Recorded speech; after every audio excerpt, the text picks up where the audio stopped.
¿Cuántas promesas te han hecho que no se han cumplido? Yo no te prometo un gran sueldo. Te prometo un trabajo fijo. No te prometo que siempre sea como el primer día. Te prometo que nunca te faltarán las fuerzas. No te prometo que todos tus compañeros resistan. Te prometo que se puede llegar hasta el final. No te prometo personas importantes. Te prometo personas que no saben cuánto valen. No te prometo que vayan a hacer caso de lo que digas. Te prometo que querrás repetirlo una y otra vez. No te prometo la comprensión de los que te rodean. Te prometo que sabrás que has hecho lo correcto. No te prometo que te vayan a pedir ayuda. Te prometo que te necesitarán. No te prometo una decisión fácil. Te prometo que nunca te arrepentirás. No te prometo un trabajo perfecto.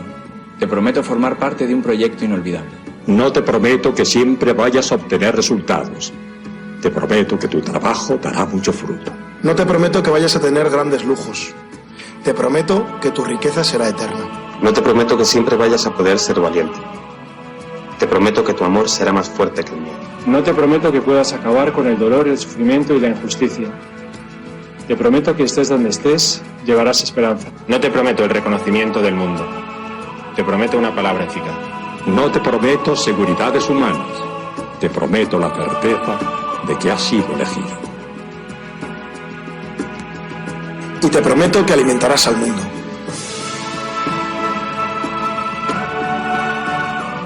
Unirás corazones. Acompañarás a los que sufren. Confirmarás a los que quieren ser fuertes. Experimentarás con ellos la verdadera alegría. Sumergirás a los hombres en la verdad.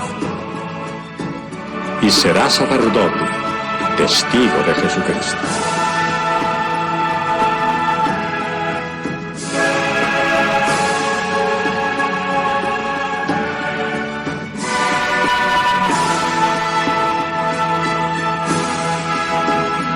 No te prometo una vida de aventuras. Te prometo una vida apasionante.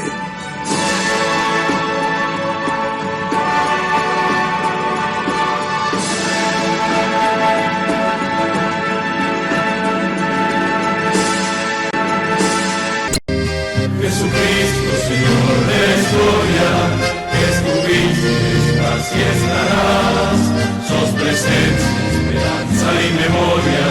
Sos el Dios de la vida hecho paz. Sos el mismo Jesús que estuviste junto al lago de Genesaret, y ante el hambre del pueblo exigiste, denle ustedes por Dios de comer. Quédate con nosotros, Jesús, te da miedo tanta oscuridad. No es posible morirse de hambre en la patria bendita del pan. Quédate con nosotros, Señor, que hace falta un nuevo Emaús. La propuesta será compartir como vos y en tu nombre, Jesús. Primitivo ritual de pastores, que fue luego banquete pascual, homenaje de nuestros mayores al Dios vivo de su libertad. Cena santa, signo y profecía, memorial de Jesús servidor, nueva alianza de la Eucaristía, que es misterio de fe y comunión. Quédate con nosotros, Jesús, que da miedo tanta oscuridad. No es posible morirse de hambre en la patria bendita del pan. Quédate con nosotros, Señor, que hace falta un nuevo Emaús. La propuesta será compartir como vos y en tu nombre, Jesús, Jesús. Invitamos a todos los que están en sus casas, a los que están en los hospitales, a los que están en distintos lugares de internación, que no pueden salir por enfermedad, por debilidad, a los que los cuidan, a los presos, a los monjes y a las monjas de clausura, a que espiritualmente peregrinemos para alcanzar el don de esta indulgencia del año santo 2025. En el nombre del Padre, y del Hijo, y del Espíritu Santo. Amén. Pidamos perdón juntos. Señor, ten piedad. Cristo, ten piedad. Señor, ten piedad. Recemos el credo profesando nuestra fe en Dios en el ámbito de la Iglesia. Creo en Dios Padre Todopoderoso, Creador del cielo y de la tierra, y en Jesucristo, su único Hijo, nuestro Señor, que fue concebido por obra y gracia del Espíritu Santo. Nació de Santa María Virgen, padeció bajo el poder de Poncio Pilato, fue crucificado, muerto y sepultado, descendió a los infiernos, al tercer día resucitó de entre los muertos, subió a los cielos y está sentado a la derecha de Dios Padre Todopoderoso. Desde allí vendrá a juzgar a vivos y a muertos. Creo en el Espíritu Santo, la Santa Iglesia Católica, la comunión de los santos, el perdón de los pecados, la resurrección de la carne y la vida eterna. Amén. Delante de Jesús, mirando a Jesús en el sagrario, le pedimos que venga a nosotros. Señor Jesús, no puedo recibirte ahora con la hostia consagrada, pero te pido que vengas espiritualmente a mi corazón. Jesús, quiero permanecer siempre con vos. Recemos por el Papa y por las intenciones que lleva en su corazón. Padre nuestro que estás en el cielo, santificado sea tu nombre. Venga a nosotros tu reino, hágase tu voluntad en la tierra como en el cielo. Danos hoy nuestro pan de cada día. Perdona nuestras ofensas, como también nosotros perdonamos a los que nos ofenden. No nos dejes caer en la tentación y líbranos del mal. Amén. Y a la Virgen le confiamos nuestra vida, la saludamos, le pedimos que nos siga cuidando para vivir siempre en la esperanza. Y que a todos los bendiga Dios, que es Padre, Hijo y Espíritu Santo. Amén. Amén. Dice Jesús, dice el evangelista que Jesús les hizo esta comparación. ¿Puede un ciego guiar a otro ciego? ¿No caerán los dos en un pozo? El discípulo no es superior al maestro. Cuando el discípulo llegue a ser perfecto, será como su maestro. ¿Por qué miras la paja que hay en el ojo de tu hermano y no ves la viga que está en el tuyo? ¿Cómo le podés decir a tu hermano, hermano, deja que saque la paja de tu ojo, ¿no? Tú que no ves la viga que tenés en el tuyo? Hipócrita. Saca primero la viga de tu ojo y entonces verás claro para sacar la paja del ojo de tu hermano. No hay árbol bueno que dé frutos malos, ni árbol malo que dé frutos buenos. Cada árbol se reconoce por sus frutos. No se juntan higos de los espinos, ni se cosechan uvas de las zarzas. El hombre bueno saca el bien del tesoro de bondad que tiene en su corazón. El malo saca el mal de su maldad, porque de la abundancia del corazón habla la boca. Y hasta acá la palabra. Y este es un evangelio que tiene que ver con los dirigentes. Sí, con los dirigentes. Con los que conducen, con los que van al frente. Y comparte Jesús 3 parábolas. Empieza diciendo que un ciego no puede guiar. Porque no ve el camino, porque puede tropezar con una piedra, porque puede caer en un pozo, porque puede errar la orientación, ¿no? Un guía ciego no puede guiar. El segundo ejemplo es que pone a los dirigentes en un lugar difícil. Ese dirigente que le va a decir a su hermano que tiene una paja en el ojo, una pelusa en el ojo, una basura en el ojo, ¿no? Cuando tiene una viga en el propio ojo, cuando hay algo que te deja casi ciego. Y el tercer ejemplo, la tercera parábola es la de los frutos de un árbol. El árbol malo o el árbol bueno. Lo que Jesús dice es bien sencillito, pero parece que no tan practicable, ¿no? Bueno, casi como toda la lógica del Evangelio. Los que tienen la responsabilidad de guiar deben conocer el camino, deben transitar el camino para acompañar a otros. para que otros no caigan. Un guía, un dirigente, un conductor capaz de ver no solo la paja, la pelusa, la mugre, la miseria del otro, sino con una capacidad profunda de ver la propia miseria, la propia mugre, aquello mucho más grande y grave. El Evangelio está diciendo con mucha claridad que es sensato que antes de preocuparse por algo pequeño que tiene el otro, nos dediquemos atentamente a sacar eso grande que tenemos nosotros. Y hoy nos está pasando. Y el árbol bueno y el árbol malo y las consecuencias obvias de los frutos. El fruto revela de qué árbol se trata. Los frutos van a revelar el dirigente.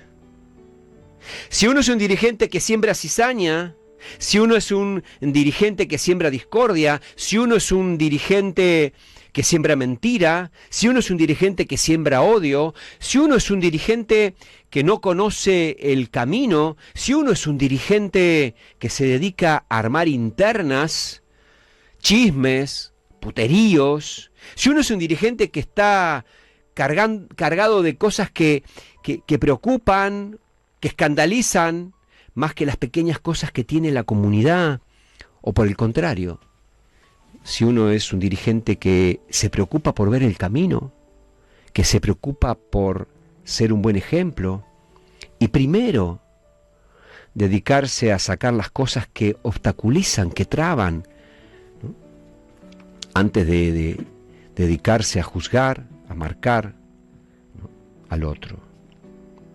Miren, como dirigentes es muy importante ver, mirar, saber por dónde andamos, poner fuerza interior en el que sufre. Nuestro problema, ¿saben? Hoy, creo, no es tener problemas. Nuestro problema no es tener problemas, sino no tener dirigentes a las alturas de las circunstancias para enfrentar esos problemas. Junto a nosotros hay personas que sufren inseguridad, que sufren soledad, que sufren fracaso, enfermedad, incomprensión, aumentos. No necesitan solo recetas para resolver sus crisis. Necesitan a alguien que comparta su sufrimiento y ponga en sus vidas la fuerza interior que lo sostenga. No alcanza solamente con decir. Se tienen que dar cuenta de que los queremos y estamos ahí, en el camino, guiando, orientando, acompañando, sufriendo con el otro. Y miro nuestra realidad, la nuestra, nuestro camino, nuestro árbol, nuestra crisis, que necesita dirigentes que no tropiecen. De verdad, Y lo necesitamos porque seguimos profundizando el odio a los pobres. Se sigue profundizando. De cada 10 9 desocupados, miren, de cada 10 nuevos desocupados, 8, ¿no?, son de ese conurbano del que a partir de ahora, ¿no?, te van a taladrar con la inseguridad. Mintiendo además, porque las cifras te dicen que está mejor en materia, ¿no?, de confrontarse con la violencia de hace 20 años a esta parte. Pero no importa. Miente, que algo quedará.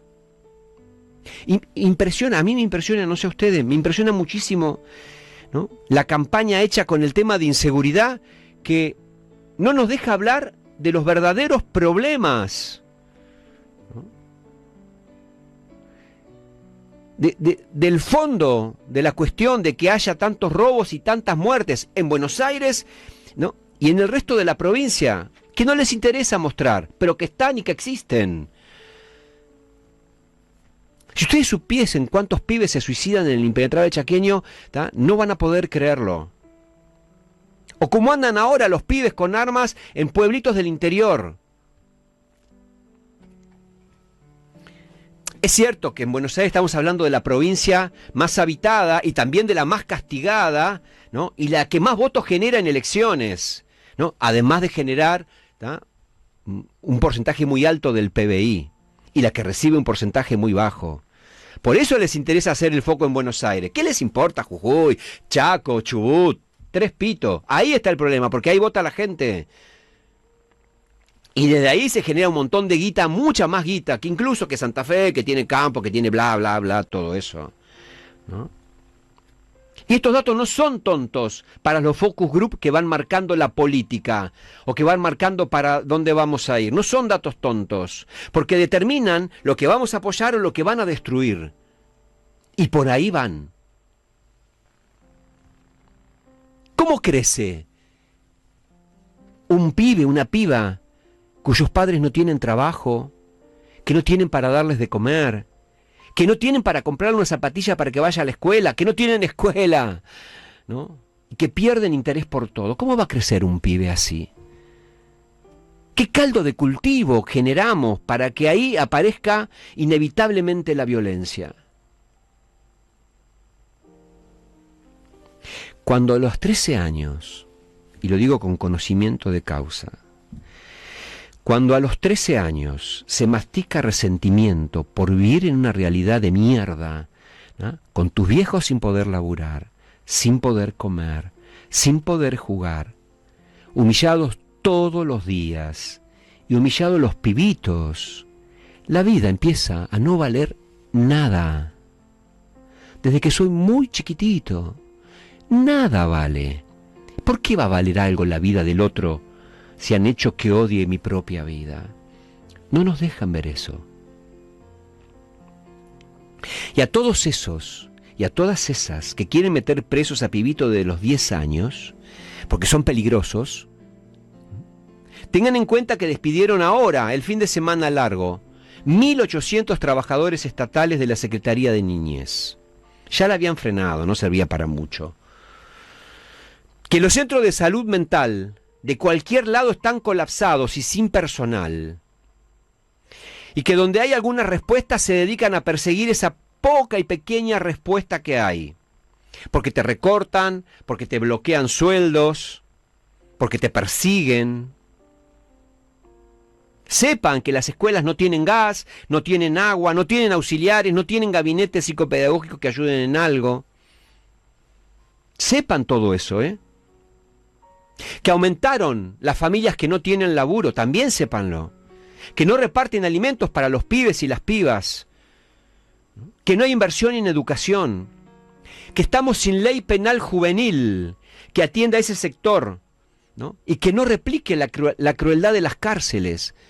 ¿Cómo piensan que sale un pibito que va a un instituto de menores? Y lo llamo así porque es la palabra que vuelven a usar.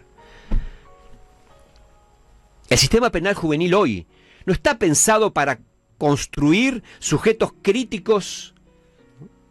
Y menos sujetos de derechos, ¿no? De su propia realidad. Y no sirven para nada con el tema de la reinserción que proponen, ¿no? Que proponen los que defienden el negocio de la cárcel, porque acordate que la cárcel también es un negocio.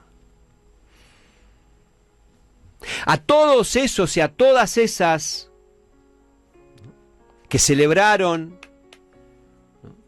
Que volvamos a la palabra estúpido, idiota, enfermo, ¿no?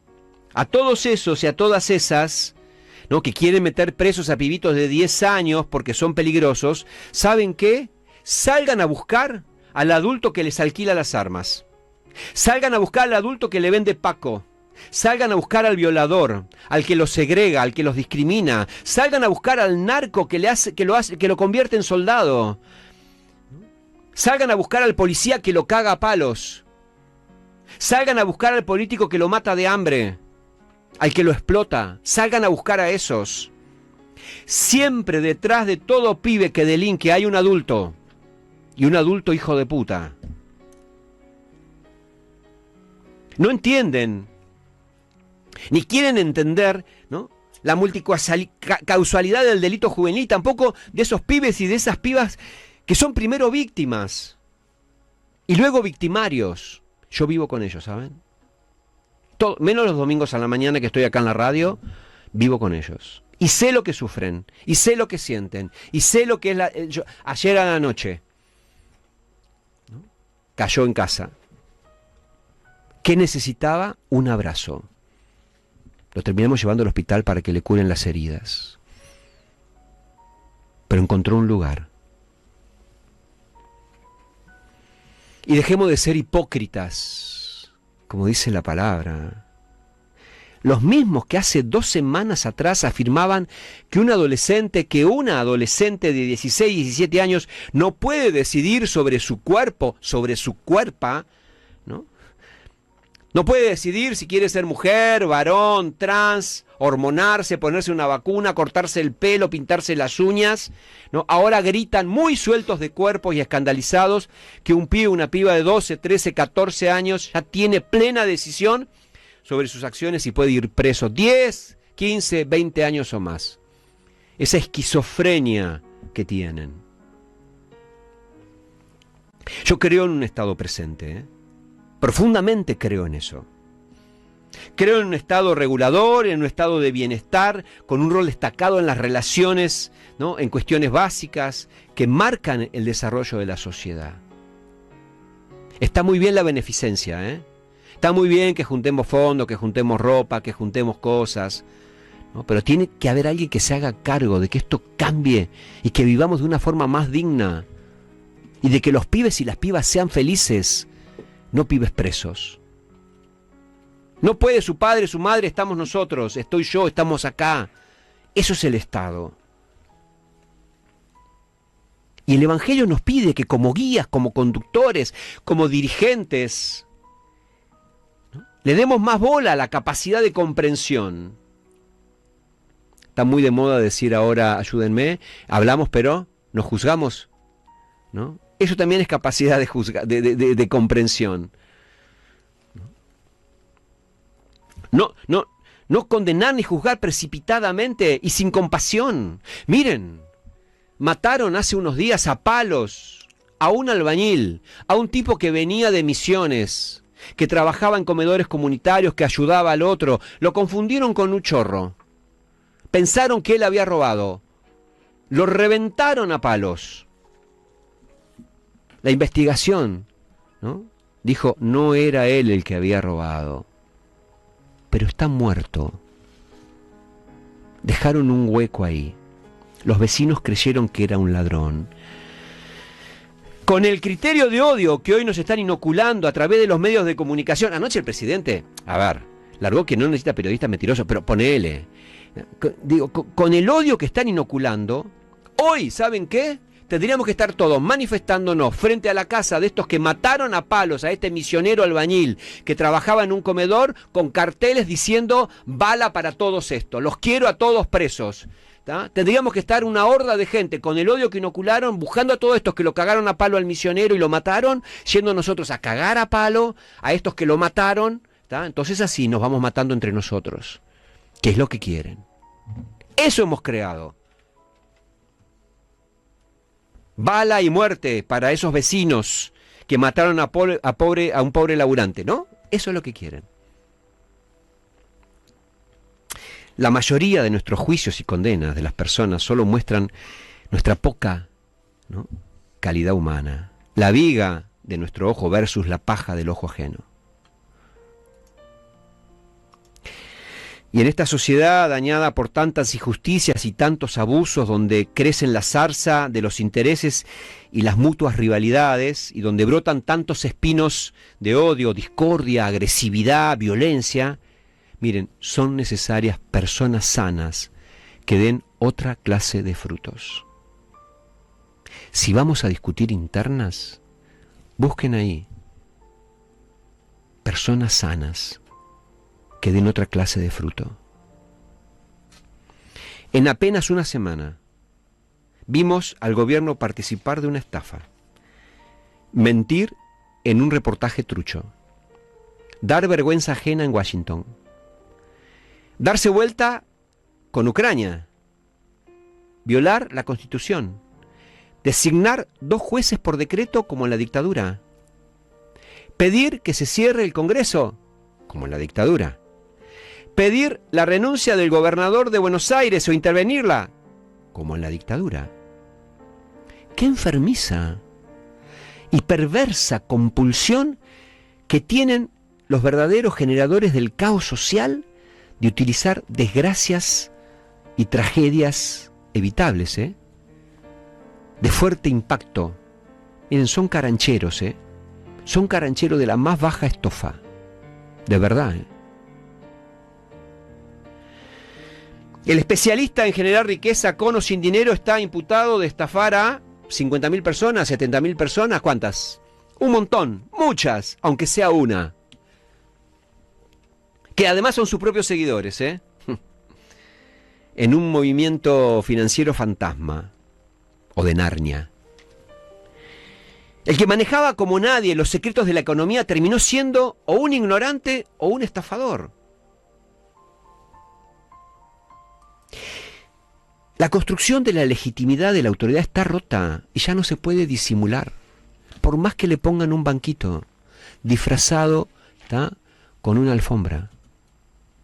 Por más que la cámara lo enfoque desde otro lado, está rota.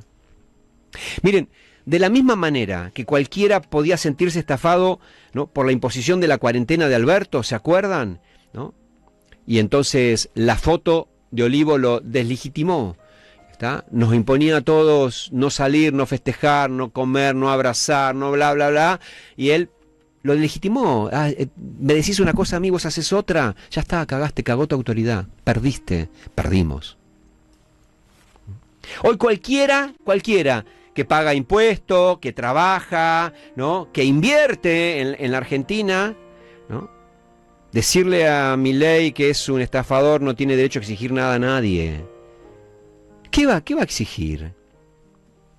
Hemos perdido la legitimidad de la autoridad. Está rota, no se puede disimular. Y requiere de una decisión política, requiere de una batalla cultural de la sociedad y requiere una discusión mediática sin trampas. Tenemos que empezar a discutir en serio. No sé si con la cámara llena o con la cámara vacía como pasó anoche, pero tenemos que empezar a discutir, a dar pelea, a guiar, a conducir. Solo la decisión política, la organización popular, la discusión en cada rincón de nuestro país puede presionar un tablero que alguna vez hay que terminar pateándolo. Pero tenemos que discutir antes de patear el tablero. ¿Será un frente amplio? O sea, discutiremos la justicia, discutiremos la reforma de la Constitución, pero tenemos que empezar a discutir.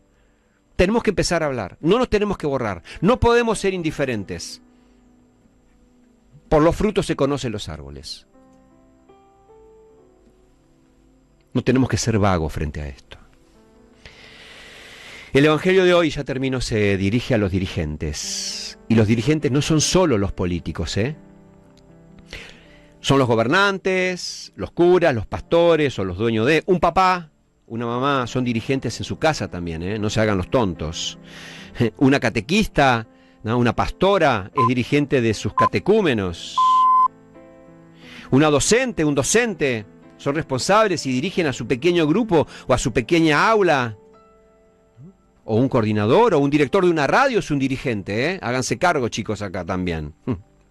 Un dirigente sindical también es dirigente de un sindicato. Y así podríamos señalar a un montón de gente dirigiendo. Hagámonos cargo, cada uno dirigiendo su lugar. Para dirigir tengo que conocer el camino. Para dirigir debo sacar la viga que tengo en mi ojo antes de cuestionar la del otro y debo buscar buenos frutos. Para que así, cuando se vean los frutos, se conozca el árbol. De ser dirigentes que dirigen se trata, que dirigen bien, que dirigen por el buen camino, que dirigen a los buenos frutos. La boca habla de la abundancia del corazón. Un día como hoy de 1956 apareció para la opinión pública del país el decreto 4161 de la fusiladora de Rojas y Aramburu. Con eso pretendían prohibir el pensamiento peronista en la Argentina. Pretendían que no se nombrara Perón, que no se nombrara Evita, que no se usaran los símbolos, que desaparecieran por decreto el sentimiento de un pueblo. Este 4161, cargado de artículos, fue respaldado por el gorilaje pleno de los partidos políticos. estaban aplaudiendo la Unión Cívica Radical, los conservadores, los demócratas, todo el espectro liberal. Allí estaba el Partido Comunista, los socialistas, todos estaban de acuerdo en que había que proscribir y prohibir el pensamiento peronista para que nunca más volviera esa propuesta nacional y popular que había establecido el 17 de octubre el pueblo cuando reclamó la libertad del coronel y que Perón plasmó no solo en realidad absoluta, sino en 120.000 obras públicas durante el periodo que gobernó. Había que desterrar todo eso. Y esa fusiladora se animó a hacer lo que nadie había hecho, ni siquiera en la Alemania de Hitler: pretender prohibir por decreto el pensamiento de una idea política. Pensaban que con el 41-61 el peronismo iba a desaparecer, porque así lo habían dicho ellos, porque así lo habían ordenado los dictadores de turno. Los masacradores de Plaza de Mayo con el bombardeo, los fusiladores del 56, los que hicieron el desastre del gorilaje en la Argentina, pretendieron un día como hoy del 56 prohibir por decreto el pensamiento peronista. El 41-61 no se le ocurrió a ningún dictador del mundo. A nadie se le ocurrió que por un decreto se puede obligar a la gente a pensar diferente. A ellos sí. A Rojas y Aramburu, a la Junta Consultiva que integraban el Partido Conservador, los liberales, los radicales, los socialistas, los comunistas, todos aquellos que estaban abroquelados para levantar las banderas antiperonistas y antipopulares, les parecía que sí se podía hacer. Todos juntos estaban de acuerdo en proscribir el pensamiento de ese momento y de ese tiempo.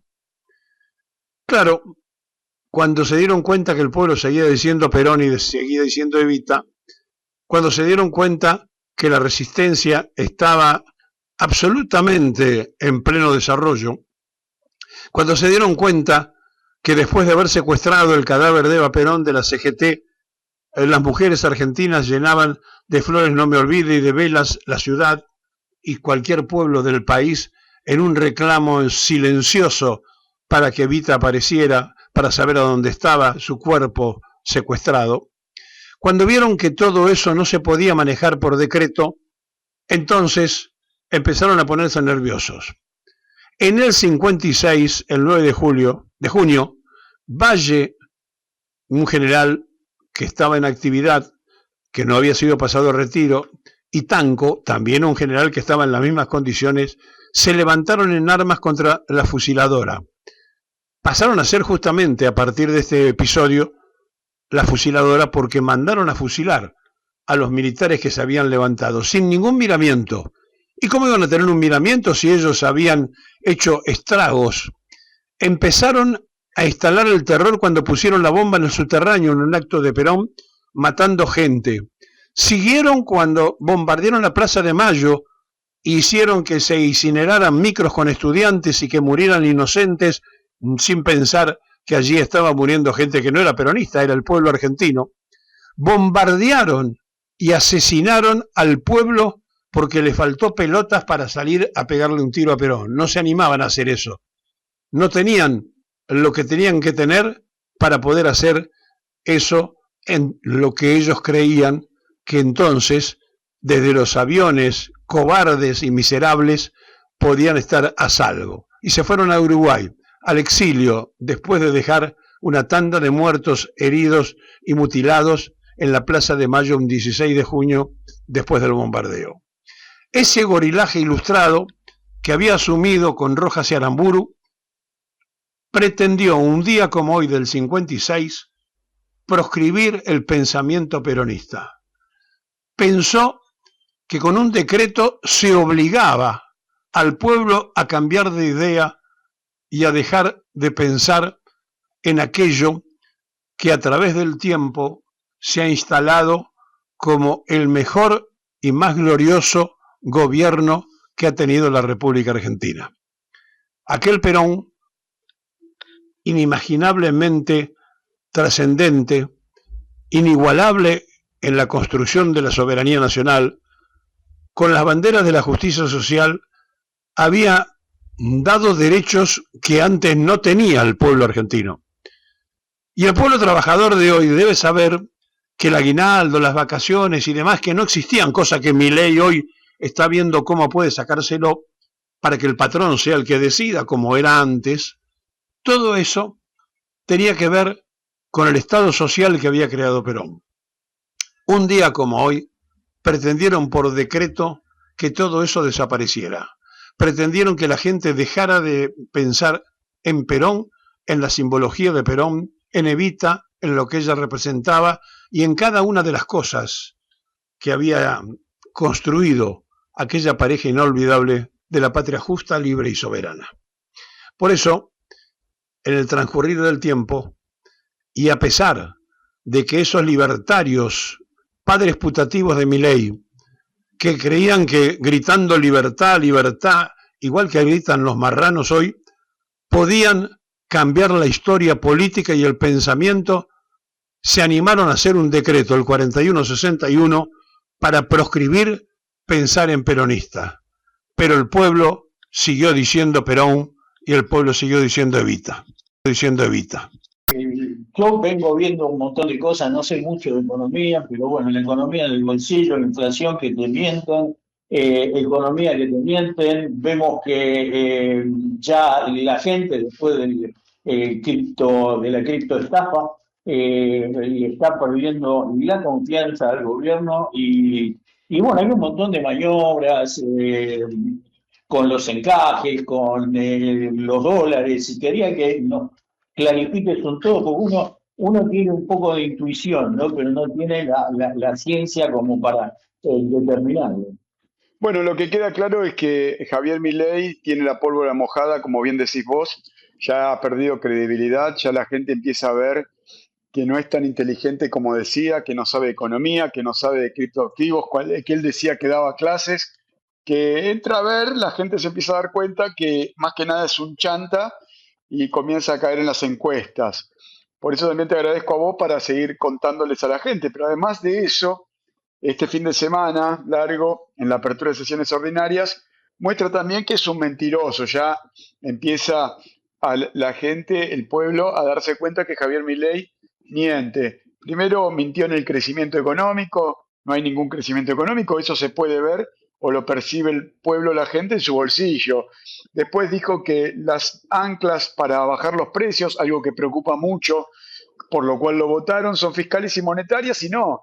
En realidad, con el pedido que le están haciendo al Fondo Monetario, las anclas es el dólar barato y el salario, ¿no? El mismo salario que golpea a todo el pueblo y a los jubilados. Y después dice que no se crea empleo desde el año 2010, y eso es mentira. Hubo creación de empleo, incluso salida de la pandemia.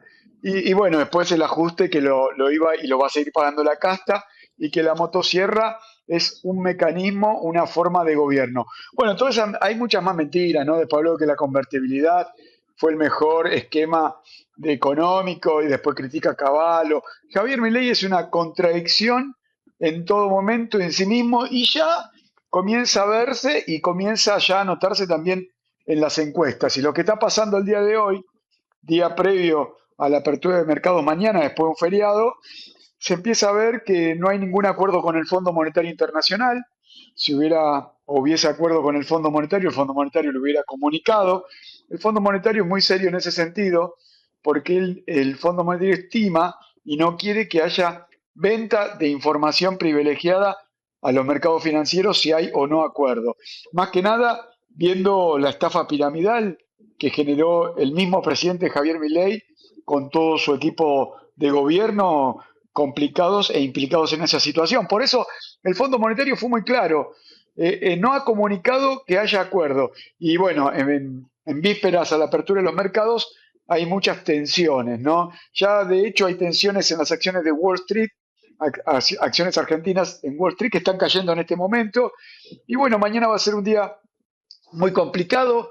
Ya el viernes pasado el Banco Central y el Ministerio de Economía, fuera de la independencia que deben tener, han vendido dólares baratos a 1.160 en los mercados financieros y lo dejaron escapar a 1.230. Se estima que mañana los mercados financieros van a abrir en 1.250 y eso muestra la fuerte presión que va a ejercer el mercado financiero y el Fondo Monetario, conociendo eso, le pide también otro tipo de cambio, le pide apertura del cepo y le pide que si llega a haber algún acuerdo o algún programa nuevo, tiene que tener consenso político, siendo que Javier Milei parece ser que no cree en la política, sobre todo con lo que pasó este fin de semana.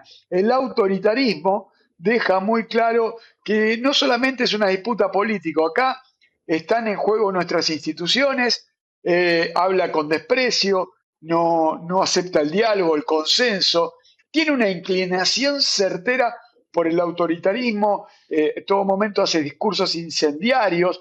Lo vamos a hacer a nuestra forma, daremos la batalla en todos los frentes, incluso en el Congreso, en las calles, lo dice. La motosierra no es solamente un programa de gobierno, es una política de Estado y suprime con la connivencia, ¿no?, de lo que es la justicia, con la connivencia y la complicidad de Rosati, el presidente de la Corte, suprime totalmente el poder judicial, haciendo jurar a García Mansilla sin acuerdo del Senado.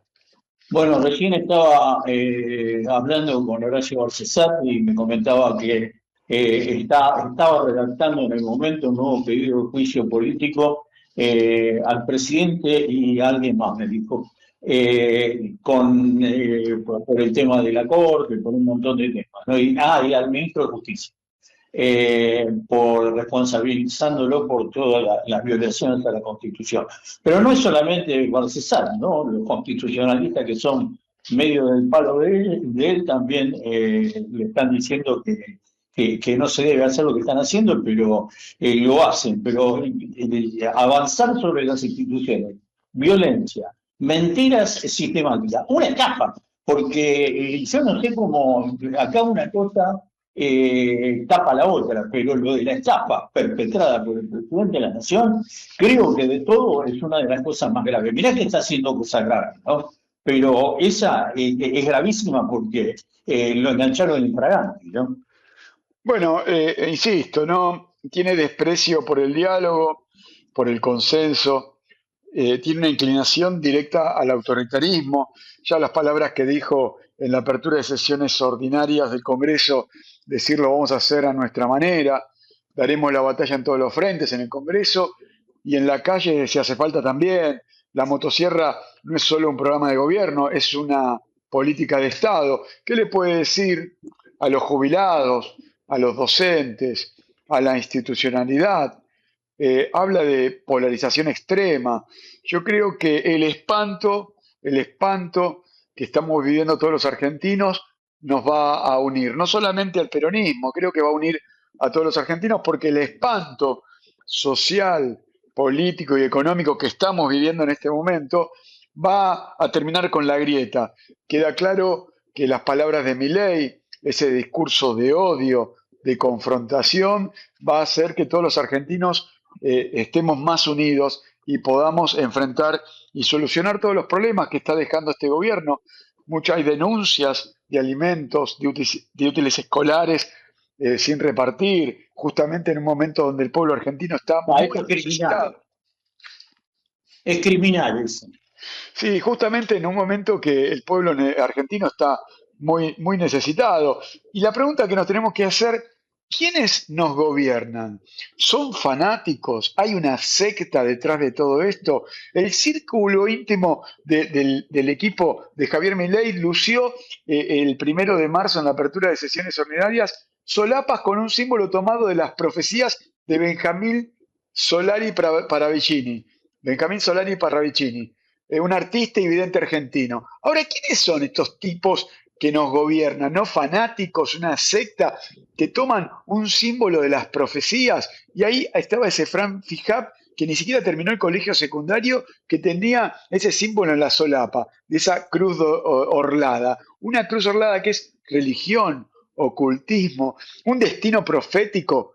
Y también se habla de un hombre de gris que tendría tatuado Santiago Caputo, que ese hombre de gris es Milei. Ahora, los argentinos vamos a dejar que estas personas manejen el Estado en términos de una revolución mística que serían iluminados. ¿Qué le decimos los argentinos respecto a los jubilados, de los docentes, la educación, la actividad económica, la industria, las pymes, el comercio, la construcción, la obra pública, las rutas rotas en todo el territorio argentino provocando accidentes? ¿Vamos a dejar al destino de nuestra nación a este destino místico? Es vergonzoso lo que está pasando, insisto, ¿no? Eso se vio en el círculo íntimo, el que rodea al presidente Javier Milei. Tenían solapas con esta figura de las profecías, es una cosa increíble. Aquí nos hacen acordar, ¿no? Lo que usaban la cruz gamada, que también tomaron la simbología de pueblos ancestrales y se la apropiaron, ¿no? Como que el hombre se apropia de la cruz orlada, ¿no? La cruz orlada, la cruz gamada, y bueno, uno fue el producto del nazismo. ¿Y esto qué es? Bueno, lo que sí, Rubén, hay que dejar muy claro que estos tipos no son liberales. Yo te diría que ni siquiera pasan a ser conservadores. Es una secta esotérica, y vos fíjate que lo que hacen, como te decía Barcesat, es violar la Constitución constantemente, y lo permite encima la Corte Suprema. Hay una crisis institucional sin precedentes. Hay una usurpación del Poder Judicial, y lo describía también Raúl Zaffaroni, lo explicaba con claridad. Esto nunca pasó en la historia argentina, y mucho menos en un gobierno constitucional. La Corte Suprema avala la entrega del Poder Judicial. Bueno, Rosati es cómplice de esto al tomar juramento a García Mansilla. Mirá, esto puede generar que se anulen sentencias en el futuro, pero el daño ya va a estar hecho, ¿no? El Congreso, insisto, van por el Congreso, ya fueron por la justicia, van por el Congreso. Yo creo que los argentinos debemos, y llamo a la reflexión para buscar conciencia crítica, social y política. No podemos permitir semejante humillación. No podemos permitir esto, y yo creo, y te agradezco a vos porque me des este espacio. También pido a los argentinos que sigan mis redes sociales, @JuanEnriqueUva, Universidad de Buenos Aires. Todos los días, 20-30 horas, hago un vivo en YouTube, en paralelo con TikTok, y tratamos de explicar todo esto que te acabo de contar, ¿no? La caída del consumo, caída de inversión, todo lo que está pasando en la Argentina.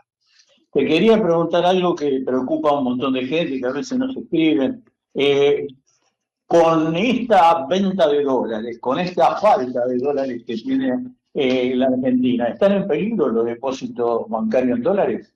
Bueno, el mismo Santiago, el presidente del Banco Central, Santiago Bausili, en declaraciones ha dicho que están vendiendo los encajes de los depositantes en dólares, que no son ni nada más ni nada menos los depósitos, muchos del blanqueo y muchos que tienen dólares en la caja de ahorro.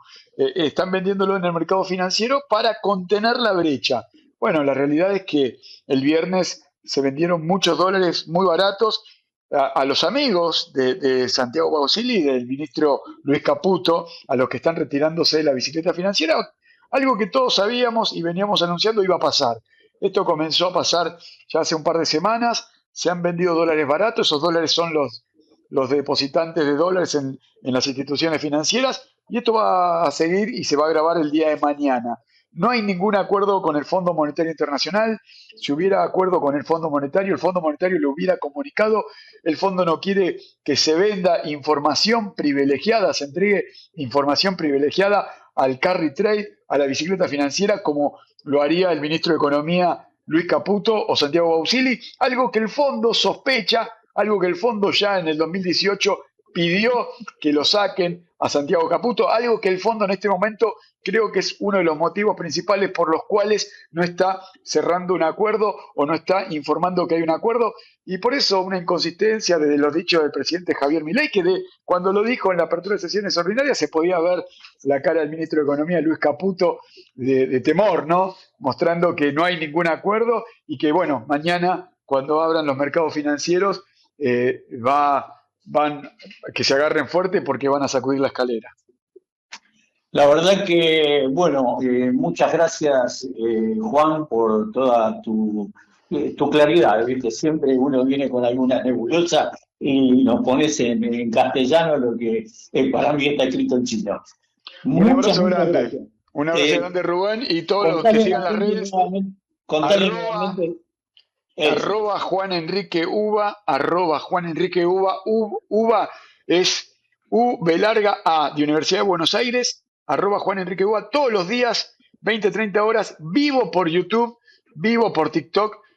Obviamente me gustaría que le den pulgar arriba, me ayuda muchísimo si les gusta el contenido. Y bueno, compartan el link, lo pueden ver también después del vivo, cuando termina.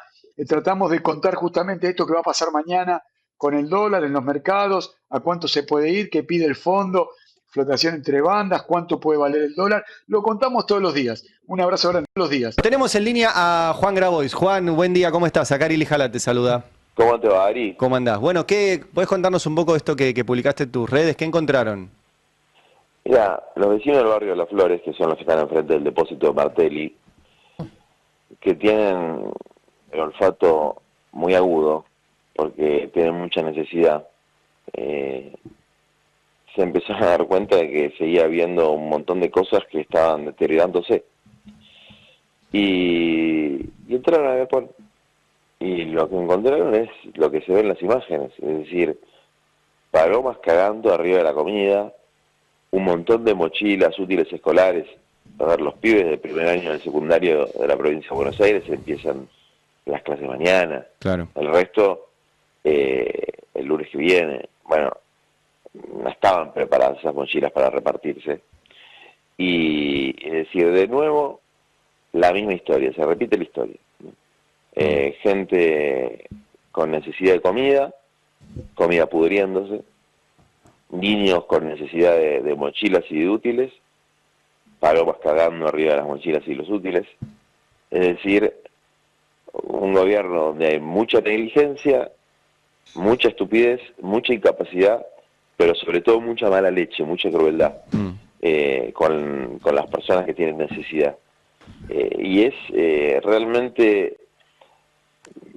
frustrante que, habiendo ido a la justicia, desde aquella primera denuncia que hicimos, donde fue tan importante tu trabajo periodístico, de las 5.000 toneladas, que finalmente se repartieron, que finalmente se logró incorporar comedores dentro del programa Alimentar Comunidad, se logró algún tipo de restitución de, vamos a decir, un pedazo muy pequeño de lo que es la asistencia, que en última instancia es lo que garantiza mantener alguna cohesión social en los barrios para que no sean un colador por donde pasa el narcotráfico, las adicciones y la delincuencia. Sí. Porque después es fácil golpearse el pecho y hablar de la sangre derramada, pero si la frula puede recorrer todo el país sin que un gendarme la detenga, y si los pibes y las pibas no tienen espacio de contención, no esperemos un jardín de rosas. Juan, te hago una pregunta, porque esto, como bien decís, viene hace rato. Vos la primera denuncia de que no recibían comida la hiciste en febrero del año pasado, porque desde diciembre no recibían. Nosotros en mayo encontramos esa comida en los comedores y ahora vuelven a encontrar. En este año y monedas, aparte de esos 5 millones de kilos que encontramos y finalmente los repartieron, ¿el gobierno compró más y repartió más comida o se cortó ahí? Se habilitaron algunas, lo que se llaman bocas de Alimentar Comunidad, todo porque lo ganamos en el juicio, no es porque lo hicieran de buena voluntad. Se corroboró la necesidad, se corroboró la real existencia de los comedores que ellos decían que eran fantasmas, y se empezaron a abrir mediante el método de la tarjeta Alimentar Comunidad, que no es ni mejor ni peor que el anterior, es un método técnico que desarrolló este gobierno, que si hubiese sido el método que se aplicara desde el principio de la gestión para sostener los comedores comunitarios, hubiese estado bien. El problema es que todavía no llegan ni al 10% de los comedores y lo dan a cuentagotas por las intimaciones que tienen en la justicia. Claro. Ahí vos tenés el problema de la resolución, si se quiere, práctica, que no está resuelto, del hambre y de la exclusión que hay.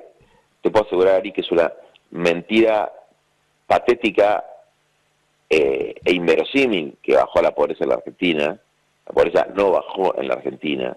Es cierto que el control de la tasa de inflación es el único activo que tiene el gobierno y que eso tiene un impacto socioeconómico relevante, pero las situaciones de miseria que se están viendo y de degradación social son muy graves. Y eso tiene que ver también, y lo que te decía es frustrante, con la impunidad. Porque que se haya logrado que se reparta, no implica que se haya logrado algo muy importante en una causa penal, y es que la persona que no cumple con este y con muchos otros fallos que ganamos, fallos vinculados al monotributo social, al potencial trabajo, a un montón de arbitrariedades del gobierno, que el gobierno, aún con el fallo confirmado por la Cámara, no cumple, tiene que haber sanciones. Porque si no es la puerta giratoria del poder. Y si el poder tiene esa impunidad, después la impunidad derrama para abajo y esto es dale que va. Cada uno hace lo que quiere y nos convertimos en un país sin ley, o que la fuerza sea la ley, y el general decía con mucha claridad que la fuerza es la ley de las bestias. Juan, ¿qué haces? Roberto Navarro, ¿cómo estás? ¿Qué haces, Roberto? ¿Cómo andas? Bien, bueno, otra vez encontrando comida podrida. Yo hablé con varias personas que manejan comedores, mucha gente de la iglesia, que me dice que sigue sin recibir, que no le alcanza la comida que tiene, que es la que le donan los vecinos, y que todos los días tiene que dejar un montón de personas con hambre. He hablado con médicos ya que me dice que llegan chicos raquíticos. ¿Vos percibís eso en el territorio en el que vos te movés? Es decir, una situación de hambre agravada. Hay un agravamiento de las situaciones de degradación social multidimensionales en los sectores más empobrecidos, es decir, peor calidad de alimentos, menos alimentos, un clima de violencia que no es violencia exclusivamente criminal, ¿no? Sino de mucha violencia barrial, de la gente muy mal, psicológicamente. Muy difícil conseguir laburo, muy difícil. El que lo tiene lo puede perder, tiene miedo de perderlo. Los sueldos no alcanzan. Los ingresos del trabajo informal están por el piso. Y efectivamente, pibes que están al final de la fila del comedor y no consiguen llenar el tupper. Y esto viene pasando desde la devaluación, cuando el gobierno ingresa, que hace esa devaluación tan grande que se pasa a precios y se pierde muchísimo poder adquisitivo, sobre todo en los sectores que no pueden recuperar nada por paritarias, que son los del salario mínimo, los jubilados y los informales.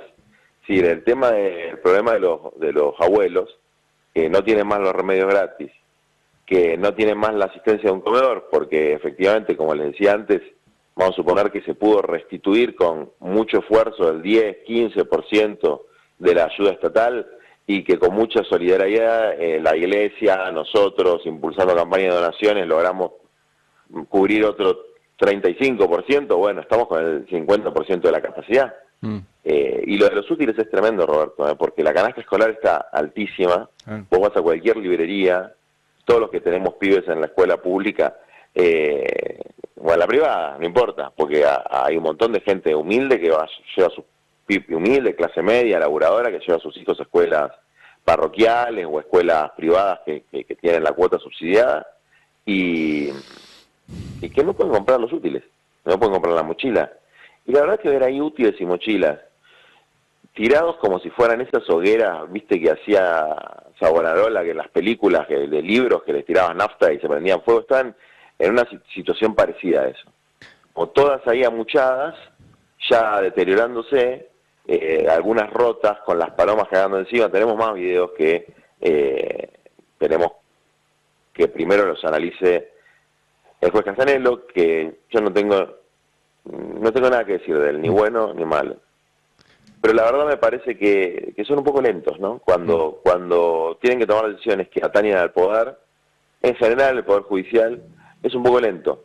Es un poco lento tomándola, nos pasó también en el contencioso administrativo, le dan mucha vuelta a cosas que son muy evidentes, y acá hay un incumplimiento de los deberes funcionarios absolutamente evidente. Hay una reiterancia, como tanto les gusta decir a ellos, de un incumplimiento sistemático y propio de gente que tiene un desprecio profundo por la Constitución y por las leyes, y ese desprecio queda impune. Juan, y al quedar impune ese desprecio se repite en la historia. Claro. Juan, te hago una última, porque todo lo que relatás y esto que contaba Roberto, la cantidad de gente que está quedando afuera de los comedores, de los útiles, de los medicamentos, de todo esto, ¿Qué hace que no explote? Porque viste que Milei también, una de las cosas que reivindica es no hay más piquetes, no hay más manifestaciones, no viene más gente acá a protestar, lo cual efectivamente es así. ¿Qué es lo que hace que no explote esto? ¿Qué contención está teniendo toda esa gente? Hay dos factores, pero hay un tema que me parece muy importante tener en cuenta. ¿Viste, Ari, que dicen como festejando que echaron a 50.000 personas, 60.000, 70.000, festejan los despidos? Sí. Y la verdad que nadie debería enorgullecerse de dejar sin laburo a otro. Del mismo modo festejan que no haya manifestaciones. Esa no es una actitud democrática. Que el pueblo se pueda manifestar es muy bueno, es parte de la democracia. Desde luego, si vos tenés todos los aparatos represivos del Estado, que no solamente te van a pegar, no solamente te van a tirar gases, no solamente te van a meter en cana, como pasa en cada marcha que hay, sino que además tienen un sistema de identificación biométrica por el cual, si vos tenés un certificado de discapacidad y cobrás una pensión por discapacidad, si vos tenés un potencial trabajo, si vos tenés cualquier tipo de asistencia social y protestás para que tu vecino pueda tener lo mismo, te lo sacan.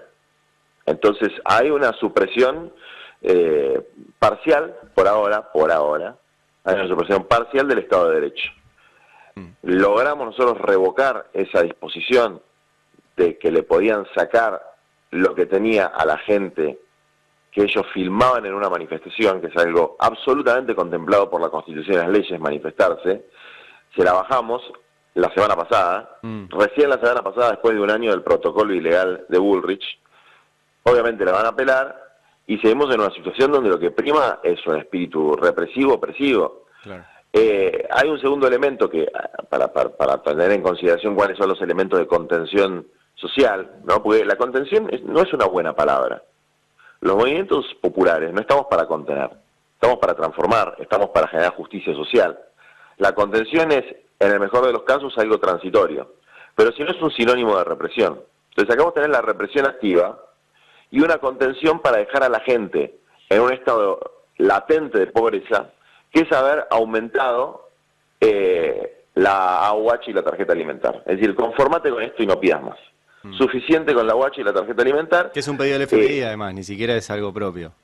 Exactamente. Sí. Entonces, mantener a la gente diciendo, acá tenés un poquito, pero no llegues a protestar, porque te sacamos lo poquito que tenés. Sí. Entonces es una extorsión permanente. Este es un gobierno muy extorsivo. Trabaja mucho con la extorsión a nivel de la dirigencia política.